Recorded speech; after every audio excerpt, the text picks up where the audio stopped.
দালাইল কি? নবীর মুখের কথা। জোরে বলো সুবহানাল্লাহ। আরে আল্লাহর একত্ব তো নবীর মুখের কথা, ঠিক কি না? আমি বলছি লা ইলাহা ইল্লাল্লাহ, কে বলছে? আল্লাহ তো বলেন না দুনিয়াতে আইসা, নবীজি বলেছেন লা ইলাহা ইল্লাল্লাহ। আমরা চোখ বন্ধ করে বলছি লা ইলাহা ইল্লাল্লাহ। জোরে বলো সুবহানাল্লাহ। কথা কি বুঝতে পারছেন? কষ্ট হচ্ছে তো? যেই নবীর কথা আমাদের তাওহীদের দলিল, আর দলিল কি বাবা? কোরআনটা তো আসছে নবীজির মুখের মাধ্যমে, ঠিক কি? বলছে কে? আমি বলছি, আমার বাবা বলছে, আমার দাদাই বলছে, আপনার বাপ দাদাই বলছে। কে বলছে? নবীজি বলেছেন। আমরা বিনা বাক্য ব্যয় মেনে নিয়েছি, এটা আল্লাহর কোরআন। জোরে বলো সুবহানাল্লাহ। এটা তো ঈমান, ঠিক না? তাহলে এক যে কথা বলছি আওলাদ রাসূল, আমরা সামাজিক ভাবে দুনিয়াতে দেখতে পাই কি মানুষের বংশ নির্ধারিত হয় তার পুত্র বংশের দ্বারা নাকি কন্যার বংশের দ্বারা? আরে বলে না কথা, মানে পোলাগো বংশ দিয়া বংশ নির্ধারিত হয় নাকি মাইয়ার বংশ দিয়া? ওই যে কতক্ষণ আগে বললাম না, আহলে বাইতে খাস, আহলে বাইতে আম, মানে মাতৃভান্ডার রসমলাই আর আপনার এই ফারাকলি রসমলাই, পার্থক্য বলছি না? নবীজির ক্ষেত্রে তো সব সমান না। কেন সমান হবে? আপনার নাম কি কলেমার মধ্যে আছে? তো মুহাম্মদের নাম তো কলেমায় আছে। আপনার নাম কি সালাতের মধ্যে আছে? মুহাম্মদের বংশের নাম সালাতের মধ্যে আছে নাকি নাই? আত্তাহিয়াতু লিল্লাহি ওয়াস সালাওয়াতু তাইয়্যিবাত, আসসালামু আলাইকা আইয়ুহান নাবিয়্যু। ঠিক না? এটা কে? আইয়ুহান নাবিয়্যু কে? আপনি, আপনার দাদা, আপনার ফোলা। আলা ইবাদিল্লাহিস সালিহিন, আহলে বাইত রাসূল ইবাদুল্লাহিস সালিহিনের কথা নামাজের মধ্যে আছে, তাদের কথা কালমার মধ্যে আছে, ঠিক কি না? দরুদ শরীফের মধ্যে পড়েন দরুদ ইব্রাহিম। ইব্রাহিম কি মুহাম্মদ রাসূলুল্লাহ? আরে বলে না কথা, মুহাম্মদের আগের বংশ আছে, পরের বংশ আছে, ঠিক কি না? এরা হলো আওলাদ রাসূল। এখন হলো আওলাদ রাসূল, তার মানে আওলাদ রাসূলের কথা, গুণগানের কথা নামাজের মধ্যে আছে নাকি নাই? সমস্ত জিকিরের মধ্যে আছে। জিকির মানে কি? স্মরণ। কার স্মরণ? নাকি ভগবানের স্মরণ? কার স্মরণ? আল্লাহর স্মরণ। তাহলে জিকিরের তো সর্বোত্তম জিকির কোনটা? পবিত্র কোরআন পাক দিয়ে আমরা যে এই যে নামাজের জন্য নুরুর রহমান জামে মসজিদ করেছি, এখানে মানুষ কি করে? সালাত আদায় করে। কি করে? সালাতের থেকে বড় জিকির কিছু আছে? আছে কিছু? সালাতের মধ্যে, জিকিরের মধ্যে আমার নবীজিকে আল্লাহ যে বলেছেন সূরা ইনশিরার মধ্যে, ওয়ারাফা'না লাকা যিকরাক, আমি আপনার জিকিরকে অতি উচ্চ অবস্থান দান করেছি। যারা বলো সুবহানাল্লাহ। ঠিক না? এই তার দালাল এটা কোরআনে বলেছে, আবার নামাজের মধ্যে আল্লাহ করিয়ে দেখার জন্য নির্দেশ দিয়ে দিয়েছে। যারা বলো সুবহানাল্লাহ। তাহলে জিকির মানে শুধু আল্লাহু আল্লাহু জিকির নয়।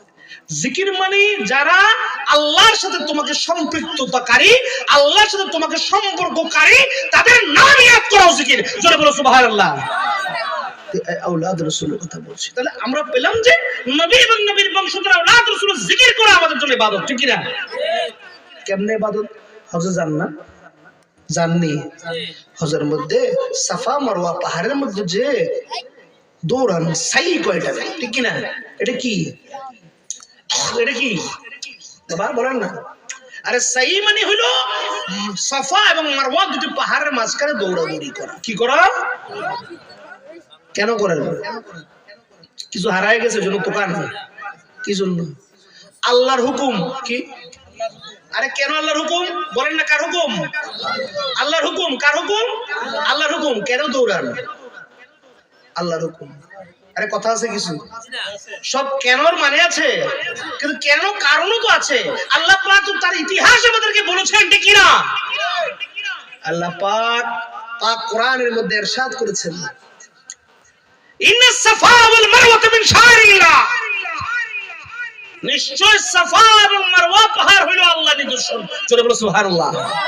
আল্লাহ বলছেন ওয়া ইউআযযিম মিন শাআইরিল্লাহ ফাইনহা মিন তাকওয়াল কুলুব, তোমরা আল্লাহর নিদর্শনসমূহকে সম্মান করো যাতে তার মাধ্যমে তোমাদের অন্তরের মধ্যে আল্লাহর ভয় পয়দা হয়। জোরে বলো সুবহানাল্লাহ। আল্লাহর ভয় যদি পয়দা না হয়, ঈমান আমল নিয়ে দুনিয়া থেকে যাওয়ার কোনো সুযোগ আছে? তাকওয়া ছাড়া কোনো উপায় নাই। তাকওয়া পেতে হলে আল্লাহর নিদর্শন সমূহকে সম্মান করতে হবে। সাফা মারওয়া পাহাড় কেন আল্লাহর নিদর্শন? এই সাফা মারওয়া পাহাড়ের মধ্যে আল্লাহ দুনিয়াতে আসেন নাই। এই সাফা মারওয়া পাহাড়ের মধ্যে কোন নবী রাসূল দৌড়ায় নাই। এই সাফা মারওয়া পাহাড়ের মধ্যে ইব্রাহিম নবীর স্ত্রী, ইসমাইল নবীর মাতা, তার বাঁচানোর জন্য সংগ্রাম করেছেন। জোরে বলো সুবহানাল্লাহ। বিবি হাজেরা তিনি কি আল্লাহর একজন ওলি, মহিলা নবী আসেনি? আরে বলে না কথা। মা হাজেরার নবী কোথাও বলেছে আল্লাহর ওলিদেরকে আল্লাহ পাক সেরকম সম্মান দিয়েছেন? কারণ কি, লিকুল্লি কওমিন হাদির মধ্যে নবী আছে, আমি তো প্রথম বলেছি রাসূল আছে, নবী ও রাসূল আছে, সেখানে আসহাব রাসূল আছে, আহলে বাইত রাসূল আছে, আল্লাহর সমস্ত মুহাক্কিক ওলি সালফ সালেহিন করেছে। জোরে বলো সুবহানাল্লাহ। তাদেরকে সম্মান করলে আল্লাহকে সম্মান করা হবে না অসম্মান করা হবে? আপনার মায়ের যদি সম্মান করেন আল্লাহর সম্মান করা হবে না অসম্মান করা হবে? কেন, আপনার মা কি আল্লাহ নাকি? তো কেন সম্মান করবেন? আরে মা তো মাকে সম্মান কেন করবেন? এরকম তো অনেক কিছুই আছে নাকি নাই? মাকে সম্মান করবেন কারণ আমার আল্লাহ পাক ওই মায়ের মাধ্যমে আপনাকে দুনিয়াতে কি করেছেন? পয়দা করেছেন। সৃষ্টিকর্তা কে, মা নাকি আল্লাহ? কিন্তু আপনি ওই সৃষ্টিকর্তার সৃষ্টির ওসিলা, তার পেট থেকে আপনি এসেছেন। এই জন্য সে সিরিয়াল তিনি তৈরি করেছেন। কে করেছেন? আপনার মা কি নিজের ইচ্ছা মা হয়েছে? আপনি নিজের ইচ্ছা সন্তান হয়েছেন? কার ইচ্ছা হয়েছেন? বিইজনিহি, আল্লাহর ইচ্ছা। যে আল্লাহর ইচ্ছা আপনি সিরিয়ালে এসেছেন। সে আল্লাহর হুকুমকে পালন করা, সে আল্লাহর হুকুমের জন্য মায়ের গোলামি করা, সে সিরিয়ালকে সম্মান করলে আল্লাহকে সম্মান করা হয়। জোরে বলো সুবহানাল্লাহ। এই জন্য আওলাদ রাসূল তাদের সম্মান এমন মর্যাদা, কারণ আল্লাহ নবী স্বয়ং আল্লাহর কাছে তাদেরকে পরিচয় করে দিচ্ছেন আল্লাহুম্মা হাউলাই আহলে বাইত। এবং আমি আল্লাহ প্রমাণ করে আপনার কাছে পরিচয় করে দিলাম, আল্লাহর কাছে নবী পরিচয় করে দিলাম, এরা হলো আহলে বাইত। আপনি এদেরকে পবিত্র করেন। আল্লাহ পাক কোরআনে পাকের মধ্যে আয়াতে কারিমা নাযিল করলেন, ইন্নামা ইউরিদুল্লাহ লাইয়ুযহিব মিনকুম রিজসা ইল্লাল আহলে বাইত ইউতাহহিরাকুম তাতহীরা। আমার নবী চেয়েছেন আল্লাহর কাছে, আল্লাহর সাথে সাথে কোরআনে আয়াত নাযিল করে দিলেন। বললেন কি? নিশ্চয়ই দেখেন, আমরা এই সমাজের মধ্যে মুসলমানরা যারা মুমিন হতে ইচ্ছুক তারা ভাগে ভাগ হয়ে গেছে। সুন্নি, ওয়াহাবি, শিয়া, খারজি, কত ভাগ আছে না নাকি নাই? সবাই তো মুসলমান, ঠিক কি না? সবাই নামে তো মুসলমান, ঠিক কি না? সবাই কালেমা লা ইলাহা ইল্লাল্লাহ মুহাম্মাদুর রাসূলুল্লাহ সাল্লাল্লাহু আলাইহি ওয়াসাল্লাম তাবেদার নাকি তাবেদার না? সবাই তো এক কালেমার বিশ্বাসী, কিন্তু এত ভাগ, ঠিক না? ভাগ আছে মিলাদ নিয়ে, কিয়াম নিয়ে, কত কিছু নিয়ে তর্ক আছে। কিন্তু আল্লাহ চাইলে কিছু হয়, আল্লাহ হ বললে হয়ে যায়, কোন বললে ফায়াকুন হয়। এটাতে নিয়ে কারো কোনো সন্দেহ আছে মুসলমানের? আরে হিন্দুও বলে যে আল্লাহ চাইলে কি হইব, কি ঠিক না বাবা? ঠিক কি না? হিন্দুরাও বৌদ্ধ খ্রিস্টানরা মাইজবান্ডার দরবার শরীফে যায়। মাইজবান্ডারে কি হিন্দু বৌদ্ধ খ্রিস্টান ছিল? আল্লাহর ওলি, তারা উনি কি মুসলমান ছিলেন না? তো মুসলমানের দরবারে হিন্দু বৌদ্ধ খ্রিস্টান কেন যায়? কারণ তারা যায় জেনে যে ওই গোলামুর রহমান গৌসুল আজম, ওই আহমদুল্লাহ গৌসুল আজম, তারা সাধনা করে তার সৃষ্টিকর্তার আল্লাহর দরবার থেকে যা নেয়ামত পেয়েছে তার দরবার যদি তার সামনে নিয়ে ওই মালিকের কাছে চাই, মালিক আমাদের খালি হাতে ফিরাবে না। চলে বলো সুবহানাল্লাহ। বুঝতে পেরেছেন বাবারা? আওলাদ রাসূল, এই আওলাদ রাসূল তাদেরকে আল্লাহ বললেন যে নিশ্চয়, শুধু সাধারণ ইচ্ছা না, নিশ্চয় আমি আল্লাহর ইচ্ছা। তাহলে এই ইচ্ছা বাদ যাওয়ার কোনো সুযোগ নাই, ঠিক কি না? যে আল্লাহ যেই আহলে বাইতকে আমার কাছে নবী, আমি আল্লাহ বলছি যে আহলে বাইতকে আমার কাছে পরিচয় করে দিলেন, তারা কোনো হারাম থেকে না, তাদেরকে পবিত্র করা, একদম কোন ধরনের ইয়া ছাড়া, একদম ইনফেকশাস ছাড়া, একদম ক্লিন করা আমি আল্লাহর ইচ্ছা। জোরে বলো সুবহানাল্লাহ। নবীজি যখন দুনিয়া থেকে পর্দা করবেন, তিনি কি বললেন? আমি তোমাদের জন্য দুটো জিনিস রেখে যাচ্ছি। এটা হলো আমার পবিত্র কোরআন কিতাবুল্লাহ, আর এটা হলো ইতরাতে আহলে বাইত। কি? ইতরাতে আহলে বাইত। আহলে বাইতের ভালোবাসা। জোরে বলো সুবহানাল্লাহ। আহলে বাইতের ভালোবাসা না থাকলে কি হবে? কারবালা ইয়াজিদ হবে, ঠিক কি না? ঠিক কি না? আর আহলে বাইতের ভালোবাসা থাকলে আম্মার বিন ইয়াসির হবে, ঠিক কি না? আহলে বাইতের ভালোবাসা না থাকলে, আহলে বাইতের বিরুদ্ধে দুশমনী থাকলে কি হবে? ইয়াজিদ হবে। আর আহলে বাইতের প্রতি ভালোবাসা থাকলে তালহা জুবাইর হবে, ঠিক কি না? তা আমরা কি ইয়াজিদ হতে চাই নাকি আম্মার হতে চাই? আমরা কি ইয়াজিদ হতে চাই নাকি আমরা তালহা জুবাইর হতে চাই? আমার কথা কি বুঝতে পেরেছেন? কোন কষ্ট হচ্ছে? এই আওলাদ রাসূল। এখন দেখেন, অনেকে তো কইব রাসূলুল্লাহ তো কোনো ছেলে নেই, আছে নেই? ছেলে আছে, তো তাহলে কইলো আওলাদ রাসূল করতে এলো। আরে ওই কতক্ষণ আগে যে কথা বলেছি, যার জবান দিয়ে কোরআন কোরআন, হাদিস হাদিস, যার জবান দিয়ে লা ইলাহা ইল্লাল্লাহ, তার জবানে কোনো ভুল আছে? ভুল থাকতে পারে। আরে ভুল থাকলে তো কলমার মধ্যে ভুল থাকতে পারে, ঠিক কিনা? ঠিক কিনা? ভুল কোরআনের মধ্যে ভুল থাকতে পারে, নাউজুবিল্লাহ, যদি মুহাম্মদ রাসূলুল্লাহর জবানে ভুল থাকে, ঠিক কিনা? তো ওই জবান দিয়ে তিনি হাদিসে পাকের বলতে বলছেন, আমি মুহাম্মদ রাসূলুল্লাহর বংশ নির্ধারিত হবে ফাতেমার মাধ্যমে। জয় বলো সুবহানাল্লাহ। কার মাধ্যমে? ফাতেমা। ফাতেমা কে? নবীর ছেলে না মেয়ে? নবীর কি? তো ইমাম হাসান হোসেন কার বংশধর? ইমাম হাসান হোসেন কার বংশধর? আরে বলে না, ইমাম হাসান হোসেন কার বংশধর? কার ছেলে? মা ফাতেমা মওলা আলী শের খুদার। জন্য বলো সুবহানাল্লাহ। এই জন্য রাসূলুল্লাহর পাক কালাম তার ডেফিনিশন যে রাসূল পাকের আওলাদ রাসূল কে হবে। রাসূল পাকের অন্যান্য কন্যাও ছিল, রুকাইয়া, উম্মে কুলসুম, তাদের সাথে হযরত উসমান জিন্নুরাইনের বিয়ে হয়েছিল।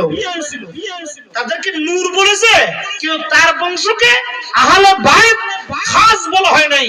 আহলে বাইতে খাস হলো মাওলা আলী শের খুদা এবং মা ফাতেমাতুজ জাহরা, ইমাম হাসান হুসাইন করিমাইনের বংশধর। জোরে বলো সুবহানাল্লাহ। এখন এখানে যে আর আমাদের দরবারে পাকের কিছু কিতাব আছে, সংক্ষিপ্ত কিতাব।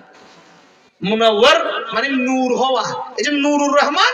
মুনাওয়ার মানে কলব নূরান্বিত হওয়া। জোরে বলো সুবহানাল্লাহ। এই নূরান্বিত হওয়ার একটা কিতাব আছে, 20 টাকা মাত্র হাদিয়া। যারা নেয়ার তারা নেবেন, পড়বেন, বুঝবেন মাইজ ভান্ডারে কি। আচ্ছা, আমি যে আজকে যে কথাগুলো বলছি আপনাদের তিলককান দিতে, আমি কোরআন সুন্নাহর রেফারেন্স দিয়ে বলছি নাকি ব্যক্তিগত কথা বলে যাচ্ছি? আমি কোরআন সুন্নাহ সমস্ত ইজমা কিয়াস তাহকিক করে বলছি নাকি নিজে ব্যক্তিগত কথা বলে যাচ্ছি? আবার বাপে এরকম বলেছেন, দাদা এরকম বলেছেন, এরকম বলছি? কোরআন সুন্নাহর কথাগুলোকে ব্যাখ্যা করে আপনারা যেভাবে বুঝা আপনাদের জন্য সহজ সেভাবে প্রেজেন্ট করছি, ঠিক কিনা? তাহলে দেখেন, এই আওলাদ রাসূল, আমার বাপ, আমার কি বলবো, আমার বাপ যদি আমাকে পয়দা করে দুনিয়া, তার আমি কি বলবো? ভাই বলবো না বাপ বলবো? আরে বলে না কথা, বাপ না? এখন আদম নবীর সূত্রে কেউ যদি বলে দুনিয়াতে কি সমস্যা তৈরি হচ্ছে, দেখেন আমাদের উসুল সমস্যা। কিসের সমস্যা? নিয়তের সমস্যা। নিয়ত গুণে বরকত, ঠিক কিনা? ইন্নামাল আমালু বিন্নিয়াত। তাহলে আওলাদ রাসূল মাইজবান্ডারে কিভাবে হইলো? আমাদের কিতাবের মধ্যে। এই জন্য এটা নিয়ে অনেক ধরনের প্রবঞ্চনা, অনেক ধরনের সমস্যা। অনেকে আবার যেমন ধরেন আপনার বাপকে চাচারে যদি বাপ কোন, এটা কি সহি হবে নাকি গলত হবে? ঠিক হবে না ভুল হবে? সাধারণ ভুল না জঘন্য ভুল? দাদারে বাপ কোন যাইব? আদম নবী তো আমাদের আদি পিতা, ঠিক কিনা? আমাদের মুসলমান জাতির পিতা ইব্রাহিম নবী, ঠিক কিনা? আপনি যদি বলেন যে আদম নবী আমাদের আদি পিতা, আমি আদম সন্তান, আমার বাপেও আদম সন্তান, বাপরে আমি কালকে থেকে ভাই বলবো, ঈমান থাকবে? সামাজিক মূল্যবোধ থাকবে? সমাজে যদি আপনি অচ্ছুত হিসেবে চলেন, আপনি কি সামাজিক ভাবে, মানসিক ভাবে, সমস্ত দিক দিয়ে ক্ষতিগ্রস্ত হবেন কি হবেন না? তাহলে এই যে আওলাদ রাসূল, আমার বাপ, তার বাপ, এই যে সিলসিলা অনুযায়ী যদি আমি 31তম আওলাদ রাসূল হই, তাহলে 31তম গোড়ায় যাইয়া যদি আমার গোড়ার সাথে, আমার বংশের গোড়ার সাথে মা ফাতেমা এবং মাওলা আলী শের খুদা রাসূলুল্লাহ থাকে, তাহলে আমি ঠিক আছি নাকি ভুল আছি? কথা কি বুঝছেন না বুঝছেন না? মাইজবান্ডারি আমি 31তম আওলাদ রাসূল কিভাবে আছে? আমার বংশ লতিকে আছে। কি আছে? বংশের সাজারা আছে। বুঝছেন না বুঝেন নাই? বৃক্ষ মূলের থেকে উৎপন্ন হয়, কাণ্ড হয়, শাখা প্রশাখা হয় না, আরো শাখা প্রশাখা হয়, হয় কিনা? ওই শাখা প্রশাখা একদম আগারটাও গোড়ার লাগে যদি সংযুক্ত থাকে, তাহলে ওই আম গাছের যে শাখা প্রশাখার গোড়া আম গাছের সাথে আছে, তারা কি আম গাছ থেকে উদ্ভূত বলে নাকি কাঁঠাল গাছ থেকে বলে? কোনটা বলে? আমার শাখা প্রশাখা, আমি 31 শাখা হয়েছে, আমার 31 শাখার গোড়া যদি মুহাম্মদ রাসূলুল্লাহর সাথে থাকে, তাহলে আমাকে আওলাদ রাসূল বলা যাবে নি? যেই থাকবে তাদেরকে দলিল দিয়ে বলবেন, বাবা আপনার যদি কোনো পীর মুর্শিদ ধরেন, যদি আওলাদ রাসূল লেখেন, আপনার বার্থ সার্টিফিকেট আপনি দিবেন, ঠিক আমি দিব? আমার বার্থ সার্টিফিকেট আমি দিব। তা আমার বার্থ সার্টিফিকেট অনুযায়ী, আমার সজর অনুযায়ী এখানে ছাপানো আছে, দেখবেন পড়বেন, আমার বাবার নাম বাবা, এভাবে যে সাজারা আছে, এই সাজারা যদি মুহাম্মদ রাসূলুল্লাহ সাল্লাল্লাহু আলাইহি ওয়াসাল্লামের সাথে মা ফাতেমা আলীর মাধ্যমে যুক্ত থাকে, তাহলে আমি আওলাদ রাসূল, আর না থাকলে আমি আওলাদ রাসূল না। কি বুঝতে পারছেন নাকি পারেন নাই? মাইজ ভান্ডারী আওলাদ রাসূল, কোনো সন্দেহের কোনো সুযোগ নাই। কারণ আমাদের বংশলতিকে ছাপানো আছে, যার প্রয়োজন সে দেখে নিবেন, জেনে নিবেন। তারপরে এগুলি না করে এই ভুয়া কথা বইলা কোনো তর্ক করা, ফাসাদ করা, ইন্নাল ফিতনাতে আশাদ্দু মিনাল কতল। আওলাদ রাসূলকে আল্লাহ দিয়েছেন কি জন্য? আচ্ছা, মসজিদকে দিয়েছেন কি জন্য? সমাজকে এক করার জন্য নাকি ভাঙার জন্য? জোরে বলে না। কালকে ইনশাআল্লাহ সালাতুল জুমা হবে না? আরে বুঝছেন না, বুঝেন নাই? সালাতুল জুমা হবে তো। জুমার নামাজের সালাত, শুক্রবারের নামাজটা আসলে মূলত কিসের নামাজ? সালাতুল জোহর। শুক্রবারের দিন কি করেন? সালাতুল জোহর বলেন। চলো জোহর, চলো জুমা যাই বলেন নাকি জোহর যাই বলেন, প্রত্যেকদিন তো জোহরই করেন, ঠিক কি না? আর দেখেন মানুষ সব বুঝে, কিন্তু যখন আওলাদ রাসূলের কথা আসে, নবীর বংশের কথা, তখন বুঝে না। সে কি ইমানদার?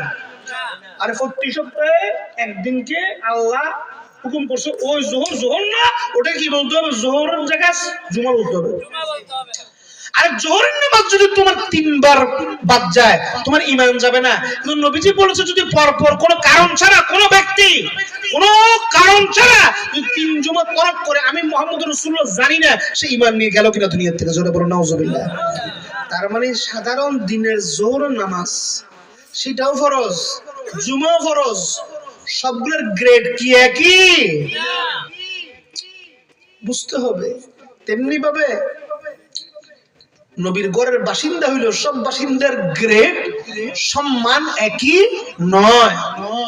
নবী যাকে যে সম্মান দিয়েছে, আল্লাহ যাকে যেভাবে সম্মান দিয়েছে, সেভাবেই মানতে হয়, ঠিক না? আল্লাহ পাক আমাদেরকে বুঝার তৌফিক দান করুন। আওলাদ রাসূলের পবিত্র দস্ত মুবারকে যাদের নসিব হয়েছে, নবীজির কাছে যারা 72 জন পুরুষ, 3 জন নারী বায়াতে সুন্নাহ গ্রহণ করেছে, আল্লাহ পাক তাদের উপরে সাধারণ খুশি না, এমন খুশি হয়েছেন, তাদের জন্য কোরআন আয়াত দিয়ে দিয়েছেন। আল্লাহ পাক বলছেন কোরআন পাক সূরা ফাতরের মধ্যে, ইন্নাল্লাযীনা ইউবাইয়ুনাকা ইন্নামা ইউবাইয়ুনাল্লাহ ইয়াদুল্লাহি ফাওকা আইদিহিম। আজকে যারা আমার নবীর কাছে বায়াত হয়েছে, আমার নবীর কাছে না, আমি আল্লাহর কাছে বায়াত হয়েছে। যারা বলে সুবহানাল্লাহ। নবীকে আমরা পাই নাই। নবীর আওলাদ রাসূল তো বিভিন্ন জায়গার মধ্যে আল্লাহ রাব্বুল আলামিন প্রেরণ করেছেন, ঠিক কি না? মক্কা যায় কি জন্য? আল্লাহ আছে, ঠিক কি না? বাংলাদেশে আল্লাহ নাই, ওখানে আরেকটা কি আছে? দয়াল নবী মুহাম্মদ রাসূলুল্লাহ সাল্লাল্লাহু আলাইহি ওয়াসাল্লাম কায়নাত শুয়ে আছে, ঠিক কি না? তার দিদার জন্য যাই, তো তার বংশধরকে যেখানে যেখানে আল্লাহ রেখেছে, সেখানে আমরা সেই জন্য যাই। জোরে বলো সুবহানাল্লাহ। আল্লাহ পাক আমাদেরকে কবুল করুক, মঞ্জুর করুক। আজকের তিলককান্দির পশ্চিম পাড়া নূর রহমান জামে মসজিদের উদ্যোগে, এলাকাবাসীর উদ্যোগে, এলাকাবাসীর সার্বিক সহযোগিতায় আয়োজিত মাহফিলকে কবুল মঞ্জুর করুক, এবং আমাদের এই মসজিদকে আমরা যেন আরো উত্তরোত্তর সুন্দরভাবে আল্লাহ আল্লাহ রাসূল যেভাবে চেয়েছেন সেই অনুযায়ী আমরা যেন একে বৃদ্ধি করে এলাকাবাসীকে কোরআন সুন্নাহর আলোকিত করে, তাদের কলবকে আলোকিত করে। বাবা, দুনিয়ায় 2টা মানুষের কলবকে আলোকিত করেন, নূরকে আলোকিত করেন। কবরের জগৎটা কেমন হবে? আলোকিত না অন্ধকার? দুনিয়ায় মানুষকে আল্লাহর নবীর হেদায়েতের আলো আলোকিত করেন, কবর আল্লাহ আলোকিত করে দিবে। সুবহানাল্লাহ। দুনিয়ায় হেদায়েতের উসিলা হন মানুষের, কবরের জগতের মধ্যে আল্লাহ আলো করে দিবে। কবরের জগতে পোক জোকের খাদ্য বানাবে না। আল্লাহ আপনার রুহের সাথে শরীরকে হেফাজত করবে। কারণ আল্লাহ পাক বলেছেন ওয়ামাই ইউখতালু ফি সাবিলিল্লাহি আমওয়াত বাল হায়া ওয়ালাকিন লা তাশউরুন। যারা আল্লাহর রাস্তায় মৃত্যুবরণ করেছে তারা মৃত নয়, তারা জীবিত, তোমরা তা জানো না। জোরে সুবহানাল্লাহ। আমরা সেই পথে সেই মতো থাকতে চাই কি চাই না? তাহলে মানুষের হেদায়েতের জন্য আমরা চাবো কি চাবো না?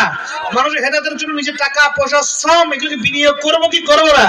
আল্লাহ পাক আমাদের জীবনে পঞ্চখানা সালাতকে, আমাদের জীবনের শরঈ বিধানকে, শরীয়তের সমস্ত বিধানকে মেনে কোরআন সুন্নাহ অনুযায়ী চলে আল্লাহর দয়ার নবী হুজুর পুরনু সাল্লাল্লাহু আলাইহি ওয়াসাল্লাম আল্লাহর মহান নবী পাকের আসহাব রাসূল আহলে বাইত রাসূলদের পথ প্রদর্শিত পথে চলে আমাদেরকে শেষ জীবনে আল্লাহর দয়া রহমত পেয়ে কবর জগতে যাওয়ার তৌফিক দান করুক। এই দাওয়া দেওয়া হচ্ছে। আজকে আমাদের বক্তব্য শেষ করছি এবং আপনারা যারা আজকে এই মসজিদের সার্বিক কল্যাণের জন্য, আল্লাহর ঘরের শ্রীবৃদ্ধির জন্য, সৌন্দর্যের জন্য, প্রবৃদ্ধির জন্য আপনারা যে যে নিয়তে যে যত কিছু সাদাকা করেছেন, আল্লাহ রাব্বুল আলামিন পাক কোরআনে বলেছেন as-সাদাকাতু ইউদফাউল বালা। সাদাকার মাধ্যমে আল্লাহ পাক মানুষের বলা মুসিবত, তার মানে কি বিপদ আপদকে কি করেন? সরায় দেন। জোরে বলো সুবহানাল্লাহ।